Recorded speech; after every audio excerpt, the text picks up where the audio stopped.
kita kan telah banyak mengetahui apa itu lautan, terus juga kita juga banyak mendengar lautan itu apa, seperti apa, banyak gitu ya. Nah, secara definisi lautan merupakan campuran homogen antara zat larut dan terlarut. Nah, ini loh, kita harus tahu zat terlarut yang mana, zat pelarut yang mana ya kan. Nah, kalau zat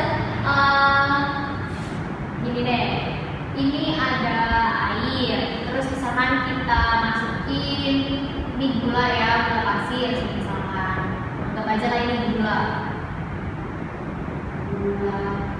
pasir.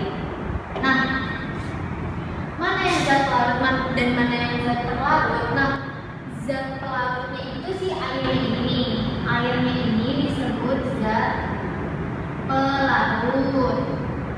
Nah, gulanya disebut zat terlarutnya. Itu jadi pelarutnya itu air, terlarutnya itu gula. Misalkan juga ini misalkan ini air, terus ditambahin bukan gula tapi misalnya ditambahinnya garam, misalkan garam dapur, tetap yang disebut zat terlarutnya itu si garamnya. Nah, larutan itu ada dua jenis, ada larutan elektrolit dan larutan non-elektrolit. Nah, larutan elektrolit itu dibagi dua, ada larutan elektrolit kuat dan ada larutan elektrolit lemah. Untuk larutan elektrolit kuat, dia itu punya ciri-ciri alfanya sama dengan 1, ya kan? Punya ciri-ciri alfanya sama dengan 1. Terus kalau misalkan diuji tanda menggunakan diuji tanda, biasanya itu dia banyak gelembungnya di sekitar, banyak gelembungnya. Terus lampunya menyala dengan terang.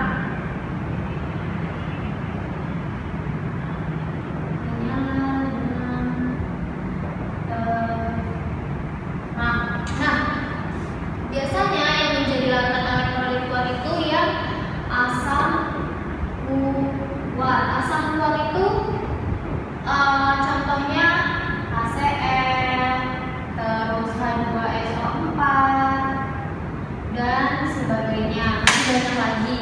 Biasanya itu kalau untuk larutan asam itu biasanya dia karena dia mempunyai derajat ionisasinya 1, maka kan dia disebutnya larutan elektrolit kuat kan, karena si asam ini nanti akan menghasilkan arus listrik gitu. Jadi lautan elektrolit itu sebenarnya lautan yang bisa menghantarkan arus listrik gitu loh teman-teman, sebenarnya definisinya. Nah, untuk lautan elektrolit lemah berarti dia ciri-cirinya kebalikan dari kuat dong alfanya. Tapi kalau untuk lautan elektrolit lemah itu alfanya itu antara 0 sampai dengan 1, dan dia tetap ada gelembung tapi tidak banyak,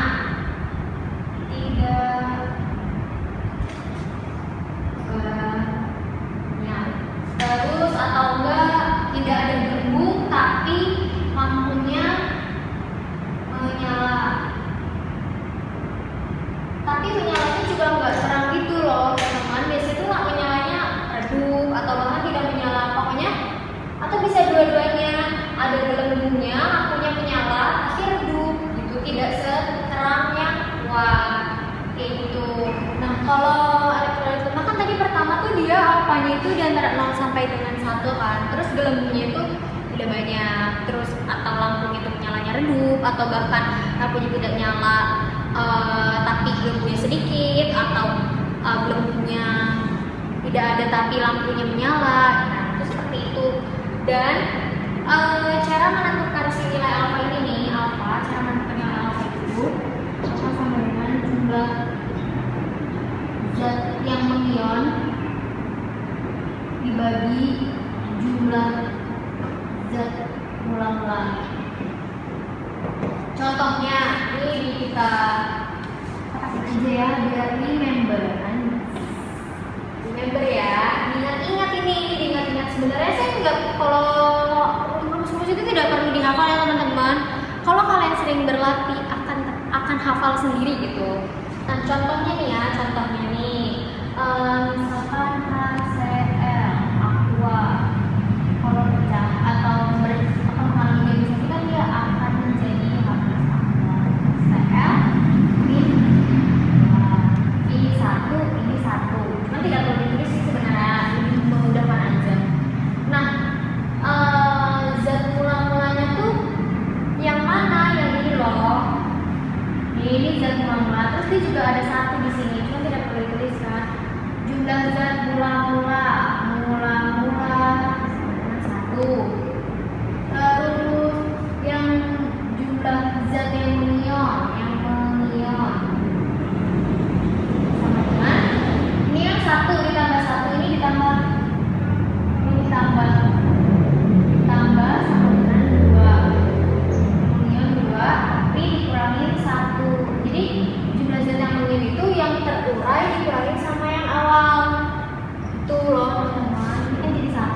Gampang kan?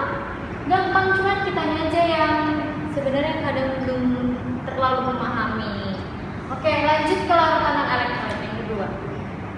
Kalau larutan non-elektrolit itu berarti dia larutan yang tidak dapat menghantarkan arus listrik.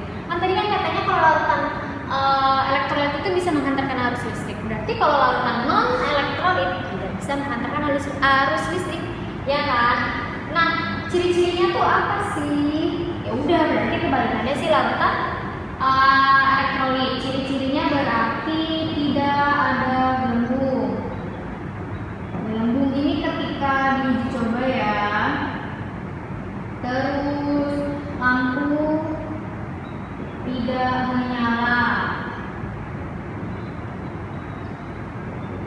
Tidak menyala. Terus tidak dapat menghantarkan arus listrik. Maaf ya kalau misalnya jelek. Dan yang terakhir, nilai alfanya sama dengan 0. Kenapa nilai alfanya sama dengan 0? Karena ketika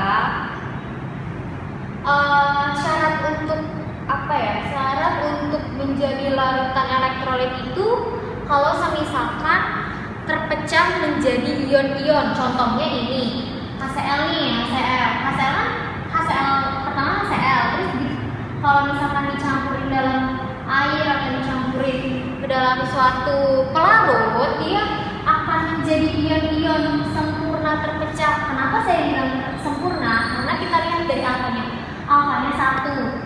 Misalkan kalau alfanya 0,5 misalkan, berarti itu ion-ion atau zat-zatnya itu tidak terlarut sempurna, tetapi terlarut sebagian.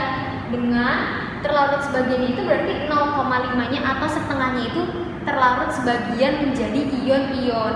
Dari ion-ionnya itu yang bisa menghantarkan arus listrik, gitu loh teman-teman. Karena kalau larutan non-elektrolit itu tidak terpecah menjadi ion-ion, maka dari itu dia tidak disebut atau tidak dikategorikan ke dalam larutan elektrolit, dan dia tidak bisa menghantarkan arus listrik baik dalam bentuknya cairan, dalam bentuk cair ataupun padat maupun lelehan, itu dia tidak bisa. Dan untuk larutan elektrolit dan non elektrolit itu dalam keadaan padatan dia tidak dapat menghantarkan arus listrik. Untuk larutan non elektrolit itu berarti kan dia kebalikannya dari larutan elektrolit ya. Kalau larutan elektrolit kan dia itu rata-rata dari bukan rata-rata ya, kayak larutan elektrolit itu dia biasanya ini logam, terus non logam. Nah, logam ini biasanya tuh dia dari golongan alkali atau alkali tanah. Tapi kalau untuk golongan alkali tanah itu biasanya dia untuk larutan yang sifatnya itu basah, gitu loh. Dan untuk non logam itu ada golongan karbon, ada golongan halogen, tapi lebih utamanya halogen sih. Kalau golongan karbon dia jarang deh pokoknya. Biasanya tuh untuk larutan elektrolit itu yang dapat menghantarkan arus listrik itu ketika unsur logam dicampur dengan unsur non logam itu akan terionisasi sempurna di dalam pelarutnya. Dan biasanya unsur logam itu unsur golongan alkali itu 1A, dan non logam itu biasa halogen itu 7A. Itulah teman-teman. Sebenarnya gampang sih kalau misalkan kita mau kita mau mengulik lagi. Ini banyak sebenarnya, kalau misalnya kita kulik lagi banyak, akan tetapi kita fokus saja dulu kepada ini. Dan yang paling penting rumus ini, nilai alfa. Alfa itu apa sih? Alfa itu adalah derajat ionisasi atau derajat disosiasi. Sama saja. Dan nilai alfa ini akan kita pakai di dalam larutan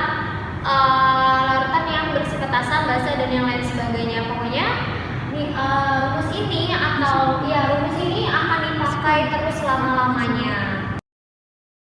Nah, sekarang kita masuk ke latihan soal ya. Yang pertama adalah nomor 1. Di sini soalnya yaitu pernyataan berikut ini yang tidak menunjukkan definisi larutan adalah.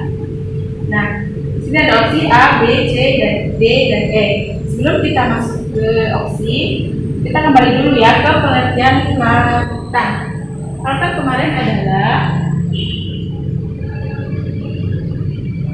campuran homogen antara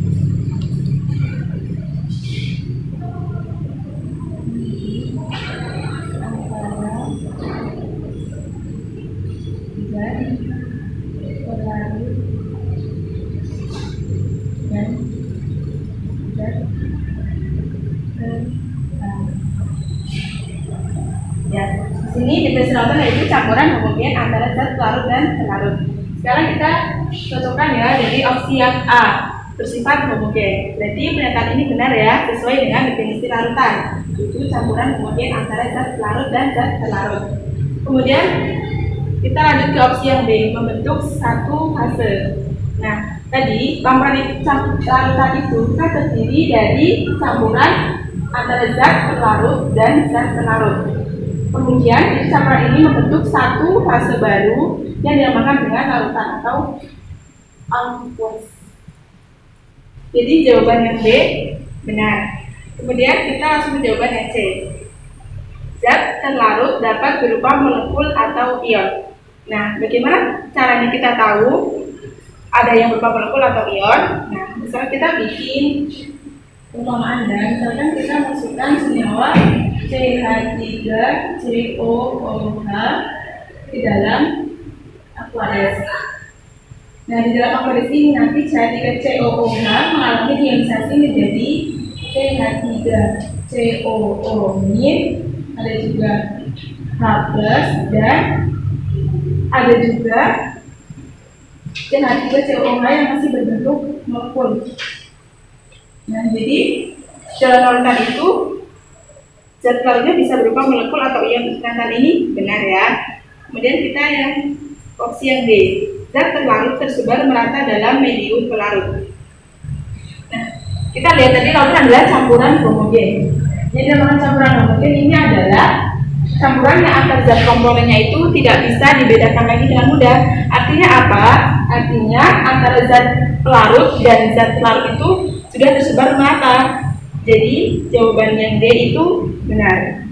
Nah, karena jawaban A, B, C, dan D adalah benar, otomatis yang salah adalah jawaban yang E. Kenapa salah? Di sini tertulis tidak ada interaksi antar partikel pelarut dan larut. Nah, ini tuh berkebalikan tadi dengan pilihan yang D. Berarti kalau tadi yang D kan zat terlarut itu tersebar merata. Berarti tersebar merata artinya ada interaksi antara zat pelarut dan zat terlarut. Ya, sekarang kita lanjut ke soal yang nomor 2. Di sini soalnya yaitu zat yang merupakan pelarut universal adalah sebenarnya ada A, B, C, D, dan E. Nah, kita tahu bahwa pelarut yang paling banyak digunakan itu apa teman-teman? Yaitu air. Jadi ini jawabannya langsung aja ya. Ini soal yang mudah. Sekarang kita lanjut ke soal yang nomor 3. Kita baca dulu ya. Bila pasir dan garam dapur masing-masing sebanyak 1 sendok dimasukkan ke dalam segelas air lalu diaduk. Zat terlarut dalam larutan tersebut adalah. Oke teman-teman, jadi ini ya. Cara kita membedakan mana zat terlarut dan mana zat pelarut, yaitu bahwa zat pelarut itu jumlahnya selalu lebih banyak dari zat terlarut. Nah, misalkan nanti soalnya adalah sini ada segelas air lalu dimasukkan 1 sendok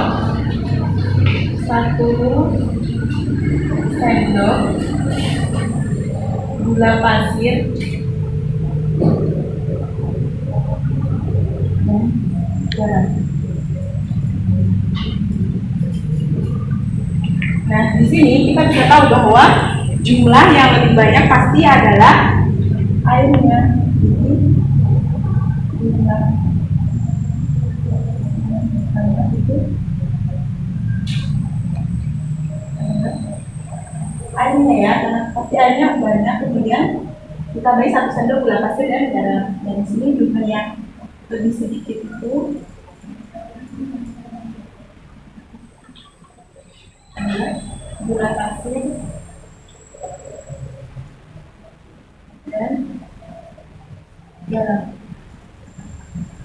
Jadi di sini kita bisa tahu bahwa yang termasuk zat pelarutnya adalah gula pasir dan garam. Sudah sama tadi ya, zat pelarut dalam lontong tersebut adalah kita cari yang jawabannya gula pasir dan garam dapur. Jadi jawabannya adalah yang D. Sekarang kita lanjut ke soal yang nomor 4. Soalnya itu peristiwa terurainya molekul senyawa menjadi ion-ion disebut. Nah, di sini jawabannya ada A ionisasi, B ion tunggal, C kovalensasi, D ion positif, dan D ion negatif. Oke, cara mudahnya yaitu di sini ada kata kuncinya yaitu menjadi ion-ion. Jadi dari 5 opsi ini kita pilih jawaban yang ada kata ion-ion. Jadi yang paling tepat jawabannya adalah A ionisasi. Sekarang kita akan mengidentifikasi jawabannya dia salah satu persatu ya. Yang B ion tunggal. Jadi ion tunggal adalah ion yang jadi satu atom.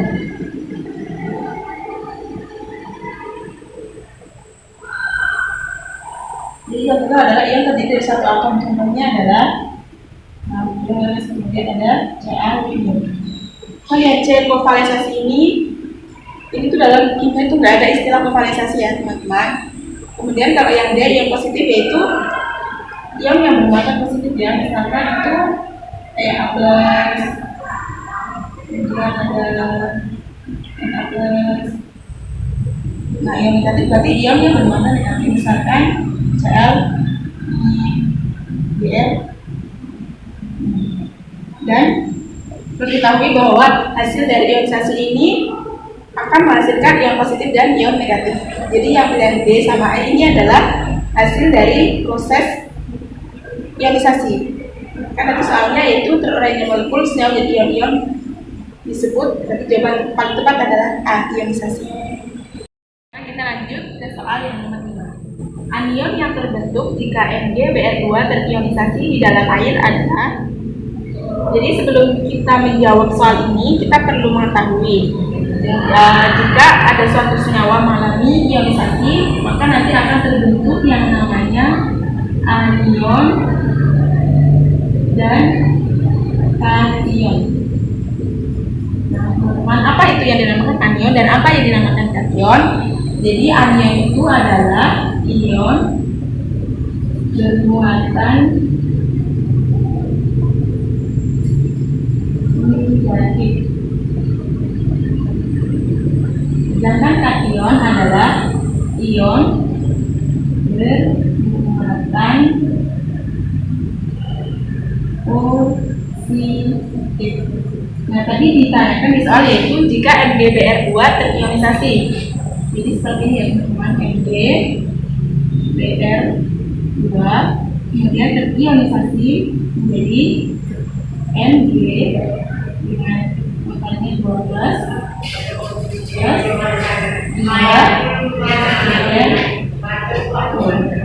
dan di sini kita tahu Mg12 ini bermuatan positif, makanya adalah kation.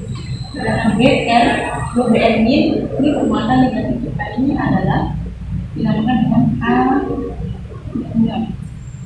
Yang tadi yang soal ditanyakan adalah anion yang terbentuk, maka kita pilih yang anion adalah Br ini. Mana yang jawabannya Br ini?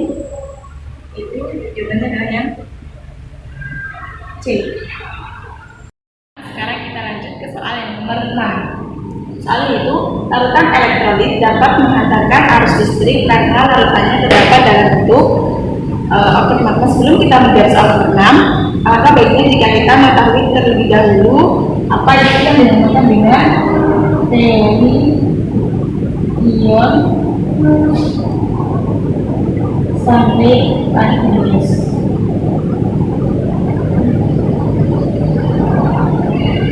Jadi dalam hal ini tuh dijelaskan bahwa larutan elektrolit itu dapat mengantarkan arus listrik karena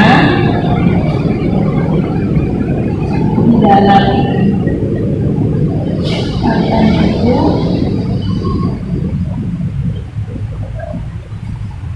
mengandung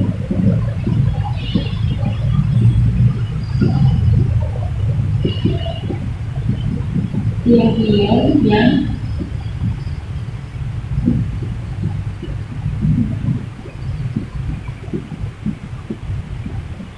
jadi dalam dari ion pada analis itu dijelaskan bahwa di dalam larutan elektrolit itu mengandung ion-ion yang bergerak bebas yang ion-ion itu menyebabkan larutan itu dapat mengantarkan arus listrik. Nah, ion-ion ini ada yang positif atau kita sebut kation dan ion negatif yang kita sebut anion. Nah, sekarang kita kembali ke soal larutan elektrolit dapat mengantarkan arus listrik karena larutannya terdapat dalam bentuk. Jadi jawaban yang tepat adalah C, anion dan anion. Sebagaimana tadi sesuai dengan teori ion sampai aqueous.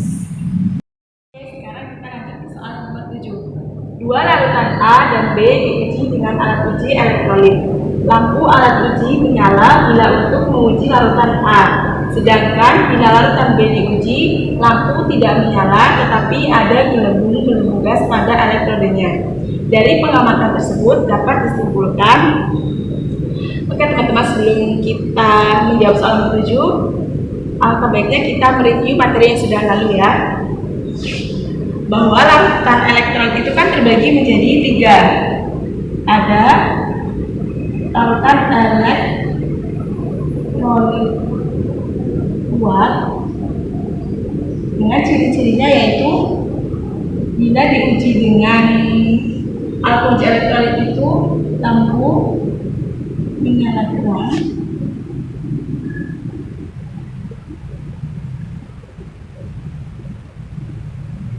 kemudian di sekitar elektrode banyak gelembung,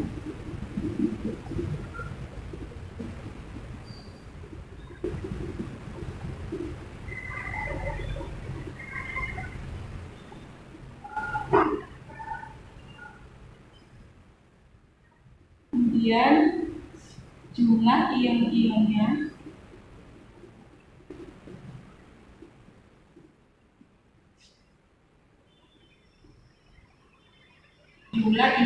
dalam larutannya itu paling banyak.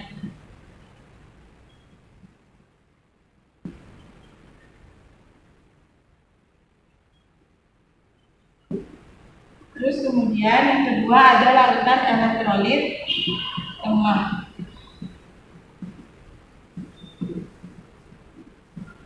Ciri-cirinya apa? Yang pertama, lampunya redup. Terus kemudian di sekitar elektrode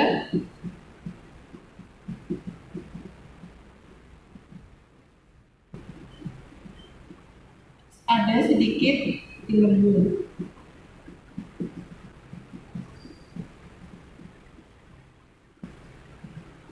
Oh ya teman-teman, di sini itu kalau di elektrolit lemah itu larutan lampunya bisa redup atau mati. Kemudian jumlah ion dalam larutannya itu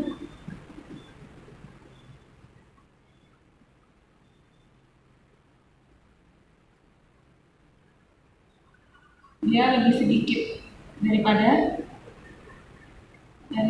larutan elektrolit kuat. Jadi larutan elektrolit kuat. Kemudian jenis larutan elektrolit yang ketiga yaitu non elektrolit. Dan ciri-cirinya yang pertama itu lampunya mati atau bisa kita katakan padam. Kemudian tidak ada gelembung di sekitar elektrode.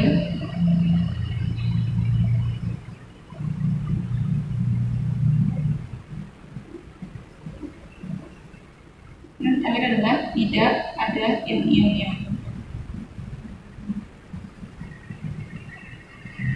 Jadi kalau dalam non elektrolit itu yang ada dia bentuknya masih molekul ya.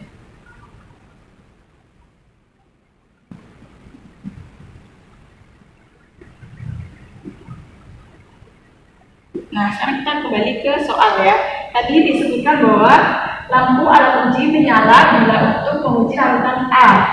Berarti bisa kita tulis dulu bahwa larutan A bersifat elektrolit kuat karena yaitu menyala lampunya.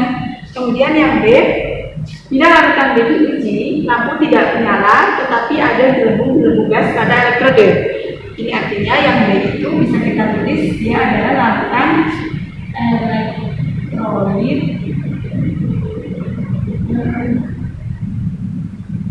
Nah, setelah kita tahu, sekarang kita pilih opsi jawaban antara A, B, C, D, dan E yang mengandung bahwa A itu larutan elektrolit kuat dan B larutan elektrolit lemah. Kita lihat jawaban yang A dulu. Larutan A elektrolit kuat dan larutan B non elektrolit. Jawaban ini salah ya teman-teman, karena di sini disebutkan bahwa B itu non elektrolit. Harusnya B itu adalah elektrolit lemah. Kemudian yang B, larutan A non elektrolit dan larutan B elektrolit kuat. Ini juga salah. Karena harusnya larutan A itu elektrolit kuat dan larutan B elektrolit lemah. Kemudian jawaban yang C, jumlah ion pada larutan A lebih banyak daripada jumlah ion pada larutan B. Jawaban ini benar ya teman-teman. Kenapa? Karena sudah kita terangkan tadi, kan larutan A itu bersifat elektrolit kuat. Nah, larutan elektrolit kuat salah satu sifatnya yaitu jumlah ion-ion dalam larutannya paling banyak. Sedangkan larutan elektrolit lemah itu larutan B tadi, jumlah ion dalam larutannya lebih sedikit. Ini sesuai ya pilihan jawaban yang C dengan definisi yang sudah kita jelaskan tadi. Kemudian kita lihat jawaban yang D kenapa salah. Jumlah ion pada larutan A lebih sedikit daripada jumlah ion pada larutan B. Ini kebalik ya teman-teman. Ini adalah kebalikan jawaban yang C. Kemudian yang E, jumlah ion dalam kedua larutan tidak dapat dibandingkan. Ini salah ya teman-teman. Harusnya ini bisa dibandingkan. Bahwa larutan elektrolit itu jumlah ionnya lebih banyak daripada jumlah ion pada larutan elektrolit. Kita lanjut ke soal nomor 8. Di sini soalnya yaitu pernyataan yang benar tentang elektrolit adalah sebelum kita menjawab soal nomor 9, kita akan mereview kembali pelajaran sebelumnya apa itu definisi larutan elektrolit. Jadi, larutan elektrolit itu adalah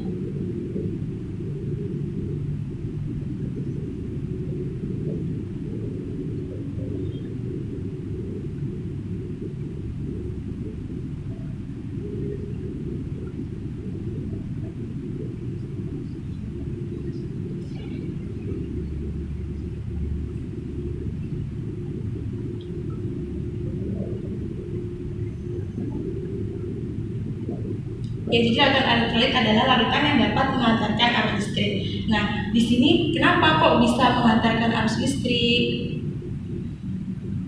Jadi alasannya itu karena larutannya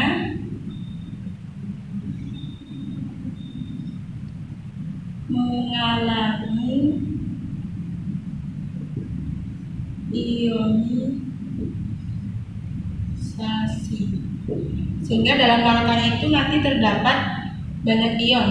Ada ion positif atau biasa kita sebut kation dan ion negatif yang biasa kita sebut anion. Nah, antara kation dan anion ini terjadi interaksi. Nah, dari interaksi itulah yang menyebabkan larutan elektrolit ini dapat mengantarkan arus listrik. Nah, sekarang kita lihat opsi jawaban antara A, B, C, D, atau E yang menjelaskan definisi larutan elektrolit tadi. Nah, sekarang kita lihat jawaban yang A.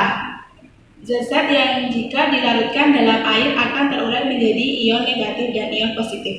Ya, bagaimana teman-teman jawabannya ya A? Ya, jawabannya benar adalah yang A. Yang sesuai dengan penjelasan tadi ya. Nah, sekarang kita lihat jawaban yang B. Kenapa salah? Zat-zat yang jika dilarutkan dalam air akan terurai menjadi molekul-molekul. Nah, kalau dalam airnya itu masih berbentuk molekul-molekul, maka ini disebut dengan larutan non-elektrolit. Jadi tahu salahnya kenapa ya? Nah, kemudian untuk jawaban yang C, D, dan E di sini hanya beda. Zat-zat yang jika dilarutkan dalam air akan terus menjadi gas-gas. Ini atom-atom dan ini unsur ini adalah sebagai contoh saja ya teman-teman. Jadi jawaban adalah A. Ke soal nomor 9, soalnya itu garam, gabuk, dan cuka keduanya mengantarkan arus listrik. Hal ini menunjukkan bahwa kedua larutan itu, sekarang kita harus bawain dulu di sini ada kata mengantarkan arus listrik. Berarti garam, gabuk, dan cuka itu bersifat elektrolit.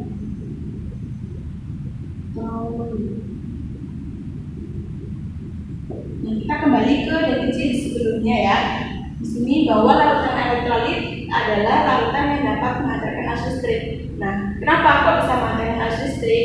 Itu karena larutannya mengalami ionisasi menjadi ion-ion positif dan ion-ion negatif. Nah, kemudian antara dua ion ini mengalami interaksi sehingga dapat mengantarkan arus listrik. Nah, sekarang kita lihat opsi jawaban A sampai D yang di dalamnya itu menjelaskan bahwa yang menyebabkan larutan elektrolit dapat mengantarkan arus listrik adalah karena ada ion-ion terlarutnya. Jadi jawabannya yang D. Nah, kemudian kita lihat dulu kenapa jawaban A, B, C, dan D itu salah. Yang pertama bersifat basah. Jawabannya salah ya teman-teman, karena larutan elektrolit itu tidak semuanya bersifat basah. Jadi larutan elektrolit itu bisa bersifat basah kuat, atau bisa juga asam, dan bisa juga garam atau netral ya. Jadi jawaban A, B, C itu salah. Dan jawaban yang D itu mengalami reaksi. Jawaban ini kurang tepat ya.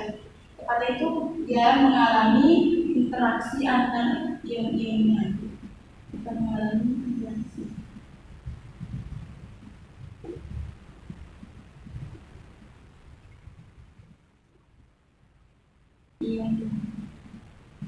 Oke, jawaban tepat adalah yang E. Teman-teman, sekarang kita lanjut ke soal nomor 10. Yaitu berikut ini data hasil uji elektrolit dari berbagai sumber. Di sini bisa dilihat datanya. Kemudian pertanyaannya yaitu kesimpulan yang tepat untuk data di atas adalah. Nah, teman-teman, untuk menjawab soal ini sekarang kita urutkan dulu larutan elektrolit berdasarkan kekuatannya. Kita urutkan dari yang paling lemah.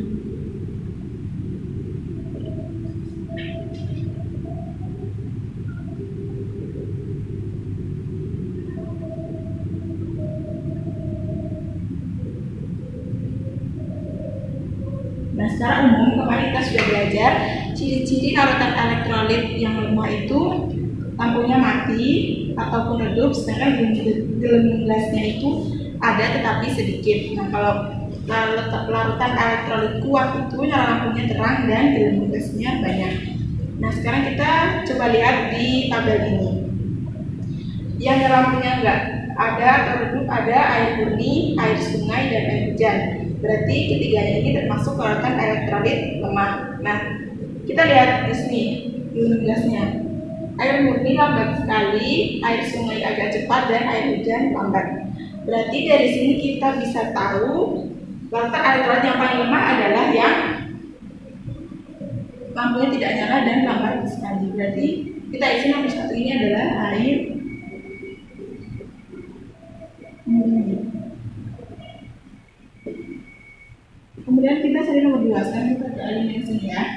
Nah, sekarang yang lampunya tidak nyala lampunya redup ada 2, air sungai sungai dan air hujan. Sekarang kita lihat gelembung gasnya itu ada agak cepat dan lambat. Berarti yang lemah kedua berarti yang gelembung gasnya itu lambat ya teman-teman. Berarti yang urutan kedua di sini adalah air hujan. Nanti kita eliminasi air hujan. Kemudian setelah air hujan tadi tersisa yang lampunya itu redup, ada air sungai dan gelembungnya agak cepat. Berarti ini adalah yang ketiga, air sungai.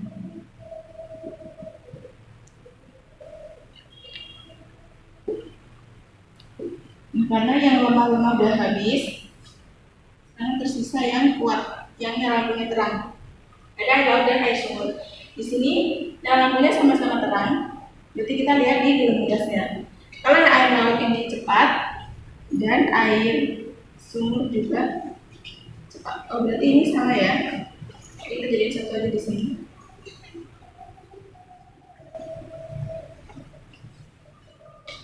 Air laut dan air sumur.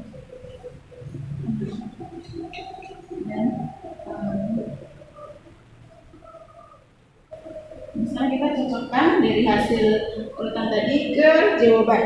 Yang A, air laut tergolong air laut lemah. Jawabannya berapa salah teman-teman? Ini kan dari yang paling lemah, terus agak lemah, paling lemah, agak lemah, kemudian lemah, dan sini kuat. Berarti air laut itu bukan agak lemah, tapi harusnya kuat. Jawabannya salah ya. Terus yang kedua, air murni termasuk elektrolit lemah. Jawabannya, ini kita simpan dulu ya, kemungkinan ini benar. Terus yang C, daya hantar listrik air hujan paling lemah. Kita lihat di sini air hujan berada di urutan yang kedua, berarti dia bukan paling lemah. Paling lemah harusnya air, berarti yang ini salah. Kemudian yang D, air murni tergolong elektrolit paling lemah. Kita lihat di sini air murni berada di urutan pertama, artinya dia paling lemah.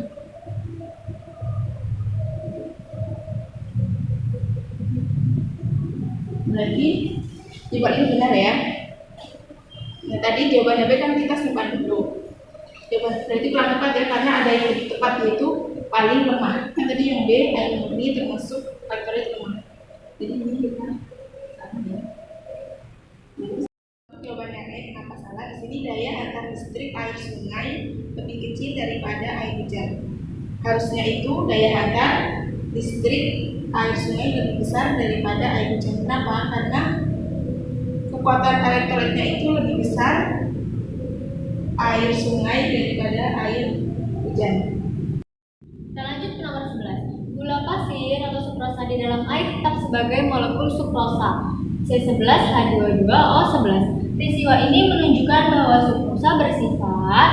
Nah, kan kemarin kita tahu kalau misalkan larutan elektrolit itu dia biasanya sifatnya tuh asam kan. Nah, sedangkan ini sukrosa C11H22O11 dia itu bukan asam.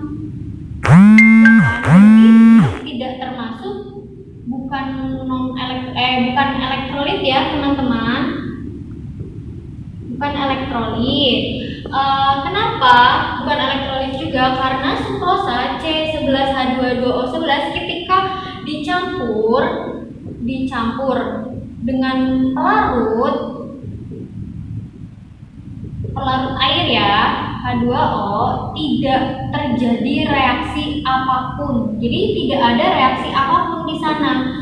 Si sukrosanya ini C11H22O11 tetap menjadi molekul sukrosa dan tidak tercampur dengan pelarutnya yaitu air. Jadi kan kita juga udah tahu kalau misalkan larutan elektrolit itu ketika dicampur dengan pelarut atau dicampur dengan air, dia akan berubah menjadi ion positif maupun ion negatif, kan akan terjadi suatu kejadian reaksi ionisasi, ya kan? Tetapi sukrosa ini tidak terjadi reaksi apapun di dalam air, makanya dia disebut non elektrolit. Kenapa dia nggak elektrolit lemah?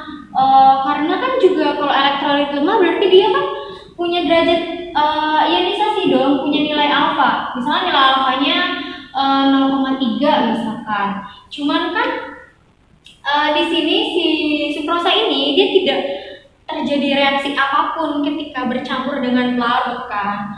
Oke, berarti elektrolit kuat juga salah ya. Elektrolit lemah juga salah. Menyalakan lampu. Bisa di cross check ya teman-teman ya. Ketika sukrosa itu sejenis gula-gulaan kan, dia gula-gula. Dan logikanya gula itu tidak bisa menghantarkan arus listrik ya, baik dalam padatan maupun dalam bentuk larutan. Sama aja dia tidak bisa menyalakan lampu. Nah, menghantarkan listrik. Loh, orang dia tidak bisa menyalakan lampu, kenapa dia menghantarkan arus listrik? Logikanya seperti itu teman-teman. Jadi sukrosa dia itu larutan non elektrolit. Oke, karena apa? Karena dia tidak terjadi reaksi apapun ketika bercampur dengan H2O ataupun pelarut lainnya. Oke teman-teman, sekarang kita lanjut ke soal nomor 12. Di sini disajikan data hasil pengamatan terhadap beberapa larutan sebagai berikut.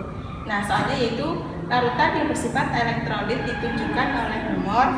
Nah, di sini itu tidak disebutkan elektrolitnya kuat atau lemah. Berarti masuk di sini ya yang elektrolit kuat masuk, yang lemah juga masuk. Kuat dan lemah. Nah, kita review kembali materi sebelumnya bahwa larutan elektrolit itu kan ada dua ya teman-teman. Nah, elektrolit itu ada dua jenis, ada elektrolit satu kuat dan satunya lemah. Nah, cara mengetahuinya itu gimana? Ya kita uji dengan alat namanya alat uji elektrolit. Nah, larutan elektrolit kuat itu jika diuji nanti hasilnya pada alat itu muncul ada gelembung, terus kemudian nyala lampunya itu terang ya, lampu terang. Nah, kalau alatnya tadi dimasukkan ke larutan elektrolit lemah nanti muncul ciri-cirinya yaitu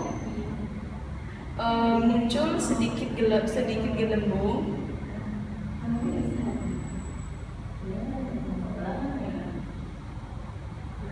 terus lampunya itu menyala redup atau bisa juga tidak menyala ya, lampu redup atau kadang bisa juga padam. Selain elektrolit juga ada non elektrolit kan ya teman-teman, ada non elektrolit. Nah, ciri-cirinya jika diuji dengan alat uji elektrolit itu satu, tidak ada gelembung,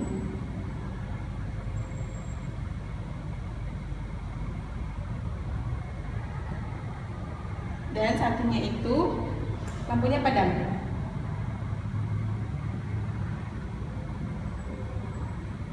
Nah, setelah kita mengetahui ciri-ciri masing-masing larutan elektrolit dan non elektrolit, kita masukkan ya, kita cocokkan ke data hasil pengamatannya. Kita lihat yang data pertama itu bola lampunya tidak menyala, kemudian ada gelembung, berarti sesuai penjelasan tadi ini termasuk larutan elektrolit ya, elektrolit lemah. Terus yang kedua, bola lampunya menyala dan ada gelembung, berarti ini juga termasuk elektrolit, itu elektrolit kuat. Nah, yang ketiga, di sini bola lampunya tidak menyala dan pengamatan lain tidak ada gelembung. Ini larutan non elektrolit, berarti bukan termasuk larutan elektrolit.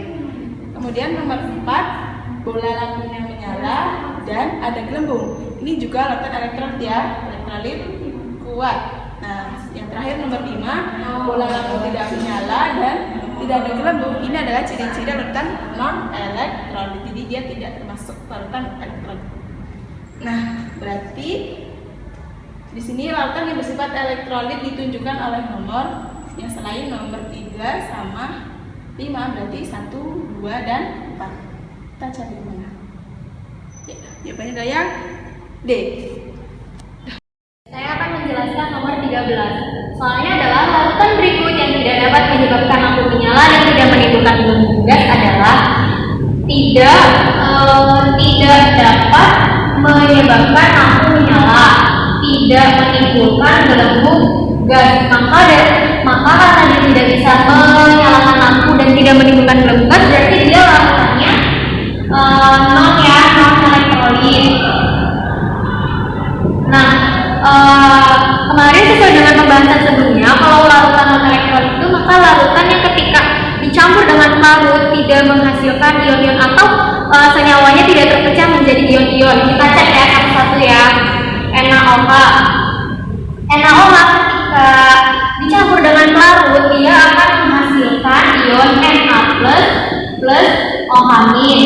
Maka dari itu dia disebut larutan elektrolit. Ini bukan jawabannya ya. Terus H2SO4. Kalau dicampur juga dia akan menghasilkan ion 2H plus SO4 2-. Maka dia bukan jawabannya. HNO3 dia akan terpecah menjadi H plus NO3-. Maka bukan jawabannya juga. Yang D, NaBr akan terpecah menjadi Na plus Br-. Maka ini juga bukan jawabannya. Salah satu opsinya adalah yang C6H12O6. Kenapa sisa salah satunya? Kan tadi dari A sampai D, opsi dari A sampai D itu senyawanya itu ketika dicampur dengan pelarut dia akan menghasilkan ion-ion kan, menghasilkan ion-ion. Dan sedangkan C6H12O6 ketika dicampur dengan pelarut dia akan tetap senyawanya akan tetap terbentuk C6H12O6, jadi tidak terurai menjadi ion-ion gitu loh teman-teman. Maka dari itu jawabannya adalah yang E. Oke, latihan soal nomor 14. Dari suatu uji larutan elektrolit dalam air diperoleh data sebagai berikut. Terus ditanyakan kekuatan elektrolit yang sesuai dengan data tersebut adalah. Langkah pertama, kita lihat lampunya. Jika lampunya terang sesuai penjelasan sebelumnya dan juga bila, maka dia termasuk elektrolit kuat.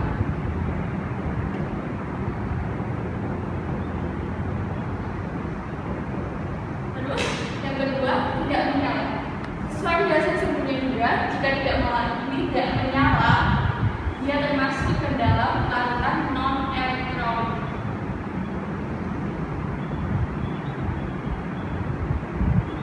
Jika lampunya kurang terang, maka dia masuk ke larutan elektrolit tapi lemah.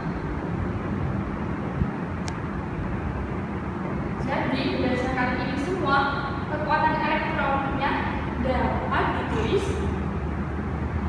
C12H22O11. Ini yang paling rendah kekuatan elektrolitnya, berarti kurang dari CH3COOH kurang dari HCl. Lalu kekuatan elektrolit paling besar dimiliki oleh HCl. Maka dari opsi A, B, C, D, yang paling benar adalah B, C12H22O11 kurang dari HCl. Nomor 15. Dari skala berikut yang mempunyai ikatan kovalen dan bersifat polar adalah.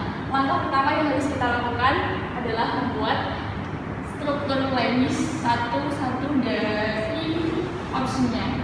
Dan yang termasuk kovalen polar jika dia memiliki PEB. Maka kita harus membuat struktur Lewis satu-satu. Kita coba yang A. Ini H2. Berarti H kan memiliki elektron valensi 1 terus berdekatan dengan H yang memiliki elektron valensi 1. Nah, dia itu nggak memiliki PEB.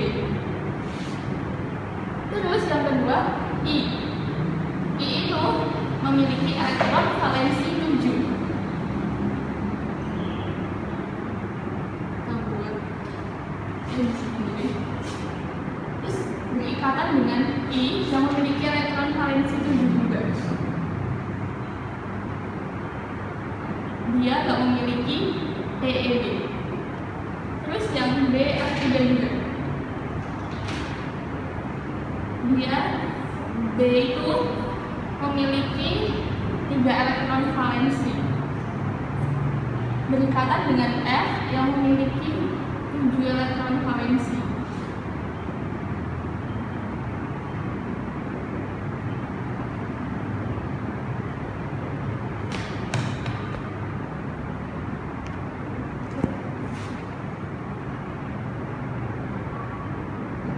Dia juga tidak memiliki PeB.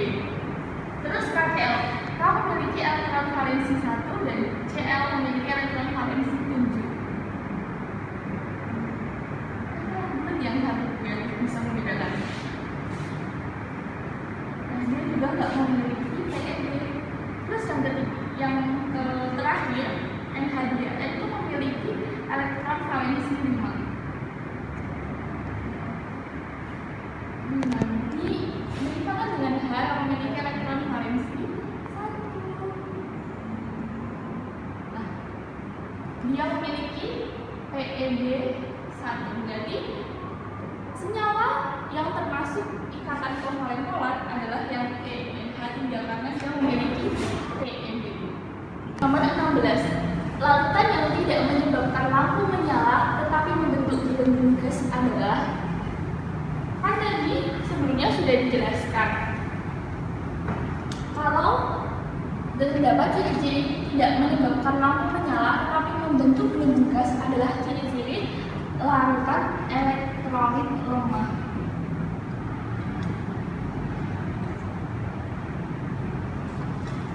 Dari option A sampai E kita cari mana sih yang larutan elektrolit lemah? Nah, yang A. Yang A ini ketika dilarutkan dalam air dia akan menjadi molekul C6H12O6. Jadi dia tidak mengalami ionisasi. Jadi dia termasuk larutan non elektrolit. Terus KCl. KCl ketika dilarutkan dalam air dia akan mengalami reaksi ionisasi menjadi K plus Cl-. Jadi dia terionisasi sempurna. Jadi dia elektrolit kuat.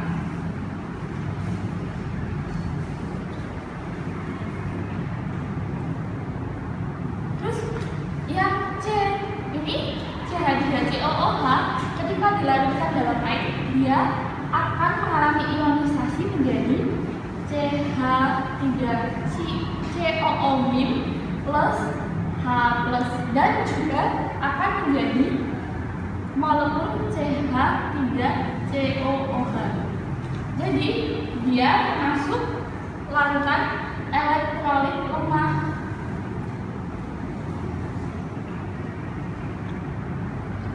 Karena dia bisa terionisasi menjadi CH3COO- plus H plus, tetapi sebagian lagi juga masih dalam bentuk molekul. Berarti jawabannya adalah yang C. Tapi coba kita lihat yang D. D ini ketika dilarutkan dalam air, dia tidak mengalami ionisasi. Berarti dia adalah non elektrolit.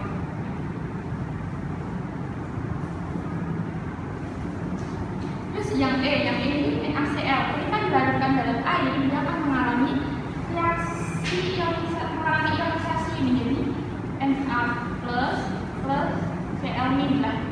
Dia itu terionisasi sempurna, maka dia termasuk elektrolit kuat.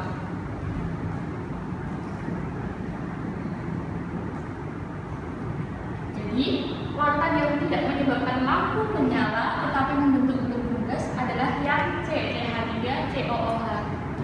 Oke, nomor 17. Berikut ini yang termasuk ke dalam larutan non elektrolit adalah yang termasuk larutan non elektrolit itu ciri-cirinya ketika dilarutkan dalam air dia tidak mengalami ionisasi. Nah, terus kita lihat dari yang E dulu deh. Yang E ini kan garam dapur. Garam dapur itu rumusnya kan NaCl. dalam air akan mengalami reaksi ionisasi dan berubah menjadi Na plus Cl min. Berarti dia kan termasuk elektrolit kuat karena terionisasi sempurna. Terus yang D, air cuka. Air cuka ini memiliki rumus kimia CH3COOH. Ketika dia dilarutkan dalam air, dia akan mengalami ionisasi menjadi CH3COO plus H plus, dan dia juga dalam bentuk molekul CH3COOH. Berarti dia termasuk larutan elektrolit tapi lemah.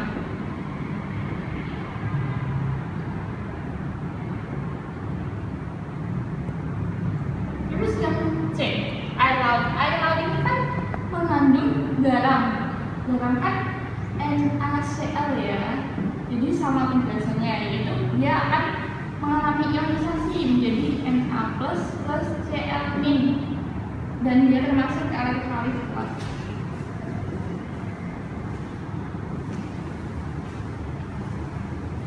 Yang B, air kapur. Air kapur ini rumus kimianya adalah CaO. Dia ketika dilarutkan dalam air, dia akan membentuk Ca2 plus O2 min. Jadi dia termasuk larutan elektrolit kuat karena terionisasi sempurna. Terus yang terakhir, urea ini ketika dilarutkan dalam air, dia tidak mengalami ionisasi. Jadi dia termasuk larutan non elektrolit. Jadi jawabannya adalah yang A. Nomor 18. Soalnya zat yang dalam lelehannya tidak dapat menghantarkan listrik adalah, oke, kita masuk materi sebentar. Ini kalian tahu 3 fase: padatan, lelehan, dan larutan. Kita masuk dulu ke logam. Logam ini dalam fase padatan, lelehan, dan larutannya dia dapat menghantarkan listrik. Terus kalau ikatan ion dalam padatannya dia tidak dapat menghantarkan listrik, tapi dalam lelehan dan larutannya dia dapat menghantarkan listrik. Terus kita mengenal juga ikatan kovalen polar. Kovalen polar ini dalam padatan dan lelehannya dia tidak dapat menghantarkan listrik, tapi dalam larutan dia dapat menghantarkan listrik. Sedangkan ikatan kovalen nonpolar dia dalam ketiga fase ini tidak dapat menghantarkan listrik.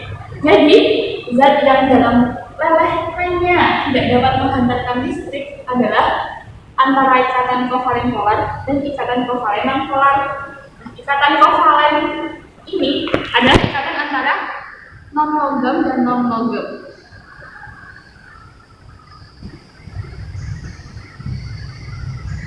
Kita lihat opsinya A, B, C, D, E.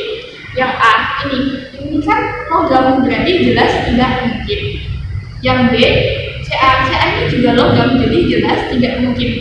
Yang C ini adalah non-logam dengan non-logam, jadi jawabannya yang C ya. Terus kita lihat kenapa dia salah, karena Na adalah logam juga, berarti dia juga salah.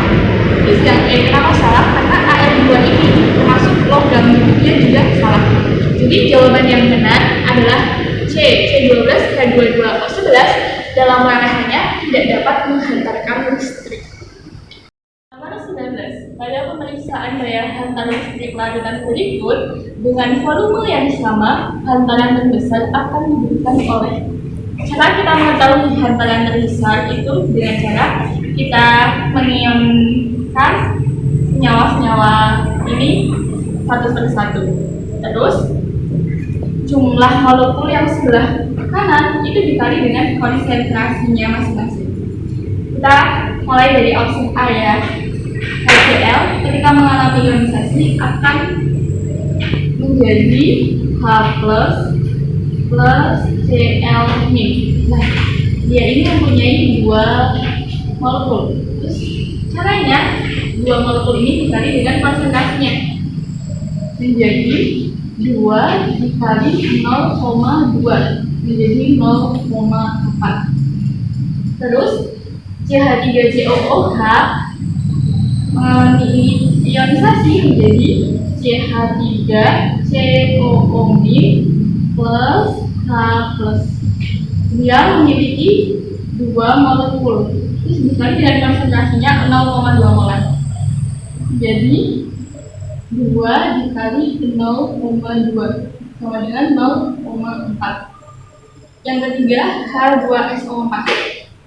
Dia mengalami ionisasi menjadi 2H plus SO4 2. Dia memiliki 3 molekul. 3 molekul ini dikali dengan konsentrasinya 0,2 menjadi 3 dikali 0,2 sama dengan 0,6.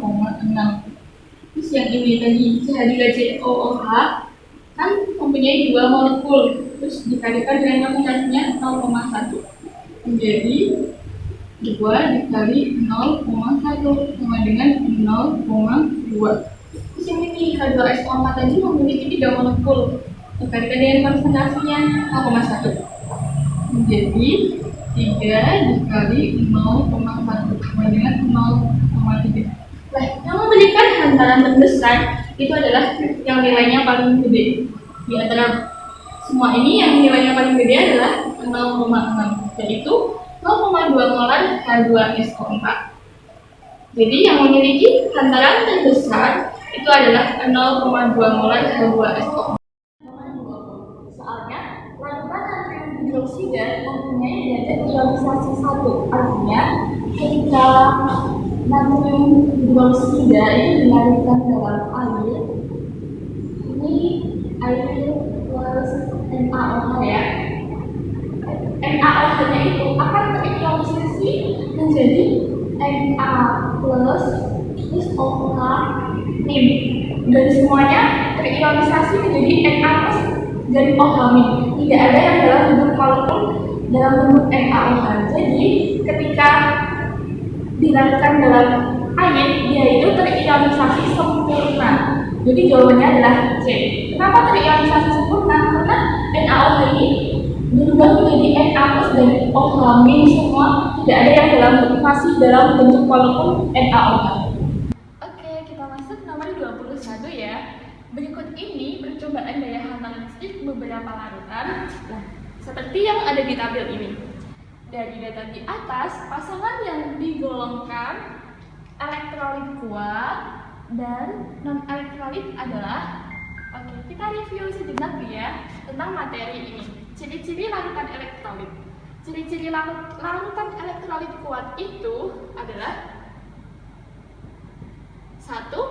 Lampunya menyala terang. Yang kedua, banyak gelembungnya. Terus ciri-ciri larutan non-elektrolit adalah dia tidak menyala lampunya. Berarti atau padam ya. Padam atau tidak menyala. Yang kedua, tidak terdapat gelembung.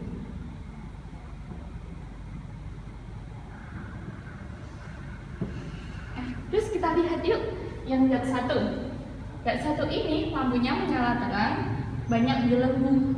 Sama ya dengan ciri-ciri larutan elektrolit kuat. Jadi dia termasuk elektrolit kuat. Pokoknya yang depannya bukan 1 berarti salah. Jadi ini salah ya guys. Salah ya. Terus yang kedua, nyalanya redup, banyak gelembung. Ini tidak masuk kedua ciri-ciri ini ya, berarti kita abaikan. Yang ada nomor 2-nya kita abaikan. Jadi ini kita coret ya. Terus yang nomor 3, tidak menyala dan sedikit gelembung. Ini juga tidak sesuai dengan ciri-ciri yang kita bahas tadi ya. Berarti nomor 3 juga kita abaikan. Terus yang nomor 4 tidak menyala, tidak ada gelembung. Ciri-ciri ini sesuai dengan ciri-ciri larutan non-elektrolit. Jadi jawabannya adalah yang C, 1 dan 4. Nomor 22. Di bawah ini, zat yang tidak dapat mengantarkan arus listrik adalah, oke, kita lihat opsinya satu-satu ya. Dari yang A, air. Air ini memiliki rumus kimia H2O. Nah, sebelumnya mau review dulu kalau yang ion itu dapat menghantarkan listrik ketika dia dalam bentuk lelehan dan larutan ya. Yang ion itu dapat menghantarkan listrik ketika dia dalam bentuk lelehan dan larutan. Terus yang kovalen polar dia dapat menghantarkan listrik ketika dia dalam bentuk larutan.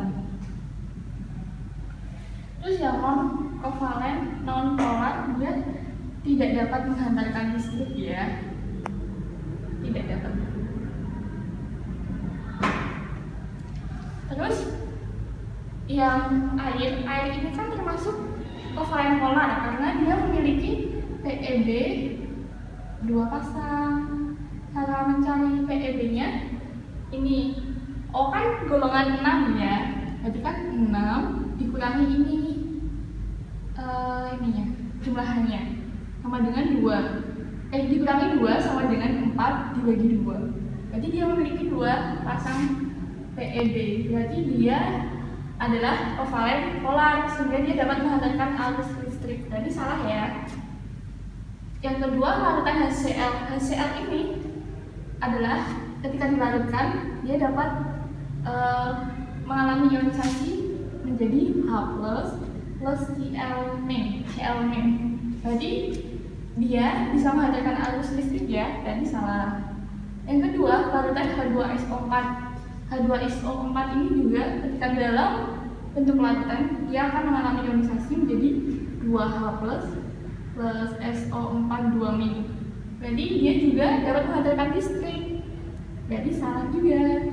Terus yang ini, lelehan MgBr2. Ketika kita tahu MgBr2 ini tuh kan itu ya, ion ya. Jadi kan ion ini dalam bentuk lelehan dia dapat menghantarkan listrik. Jadi dia dapat menghantarkan listrik ya. Jadi salah. Yang ini padatan garam dapur. Garam dapur itu memiliki rumus kimia NaCl.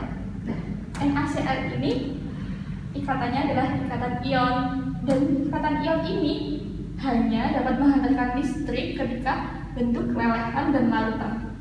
Tapi dia dalam bentuk padatan, jadi tidak dapat menghantarkan listrik karena tidak mengalami ionisasi. Berarti jawabannya adalah yang E. Jadi zat yang tidak dapat menghantarkan arus listrik adalah padatan garam dapur. Kita masuk nomor 23 ya. Diberikan soal, senyawa di bawah ini yang dalam keadaan padat tidak dapat menghantarkan arus listrik, tetapi dalam larutannya dapat menghantarkan arus listrik.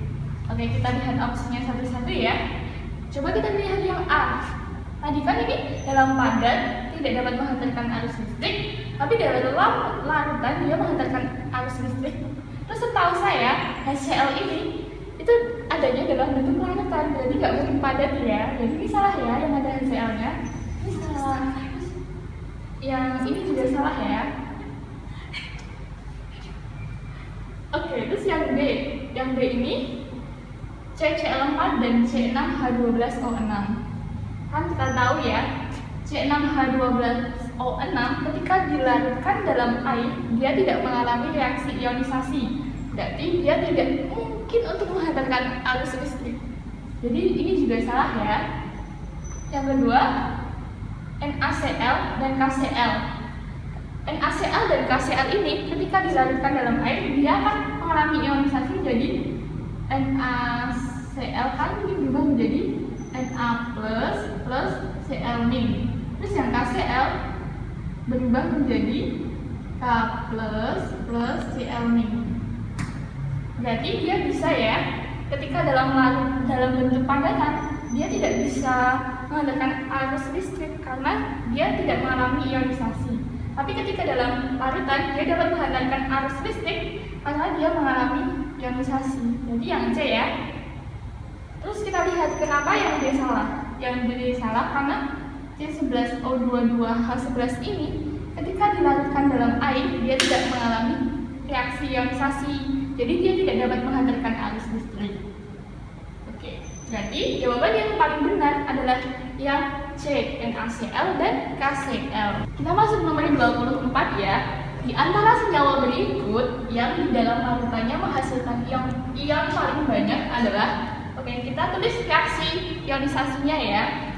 Dari yang A, H2SO4, reaksi ionisasinya adalah 2H plus SO4 2-. Cara mengetahui berapa ionnya adalah koefisiennya dikalikan dengan muatannya. Tadi kan 2 kali plus 1, jadi 2 ya. Di sini 1 dikali 2, 2. Berarti 2 ditambah 2 ada 4 ya. Terus yang ini AlCl3, jadi dia menjadi Al3 plus 3Cl min. Terus cara mengetahuinya 1 dikali 3 ditambah 3 dikali 1, 3 ya, berarti ada 6. Terus Na2SO4 ini menjadi 2Na plus SO4 2-. Ionnya ada 2 ditambah 2, 4. Terus CH3COO min ini menjadi CH3COOH ya, maaf, CH3COOH ini menjadi CH3COO min plus H plus. Berarti kan ada berapa ion? 1 dikali 1 ditambah 1 dikali 1, 1. Berarti ada 2. Terus NH4Cl ini menjadi NH4 plus Cl min. Jadi ada 2 ya. Yang paling banyak dari 4, 6, 4, 2, 2. Yang paling banyak adalah yang 6, yang B, AlCl3. Nomor 25. Padatan NaCl tidak dapat menghantarkan arus listrik karena pada dasarnya NaCl tidak dapat menghantarkan arus listrik dalam bentuk padatan karena NaCl ini tidak mengalami reaksi ionisasi. NaCl dapat menghantarkan listrik ketika dia mengalami reaksi ionisasi dan dalam bentuk larutan. Oke, berarti kita lihat ya, yang A, tidak ada zat padat yang dapat menghantarkan arus listrik. Padahal logam itu dalam bentuk padat dapat menghantarkan arus listrik, berarti salah ya. Yang kedua, yang ion yang ada tidak dapat bergerak bebas. Benar ya, kan dalam keadaan padat dia itu ionnya tidak mengalami ionisasi. NaCl ini tidak mengalami reaksi ionisasi, berarti ion-ionnya kan tidak bisa bergerak bebas ya. Jadi yang B benar ya. Terus kita lihat kenapa yang C salah. Ikatan yang ada bersifat netral. Kayaknya mengecoh ya jadi ini.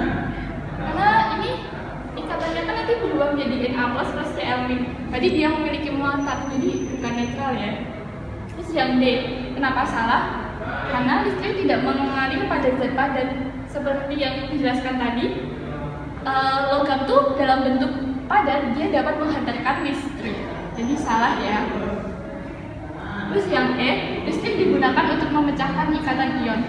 Padahal ikatan ion dapat pecah itu ketika dia dipanaskan dalam suhu yang tinggi. Salah ya. Jadi jawaban yang benar adalah B, yang ion yang ada tidak dapat bergerak bebas.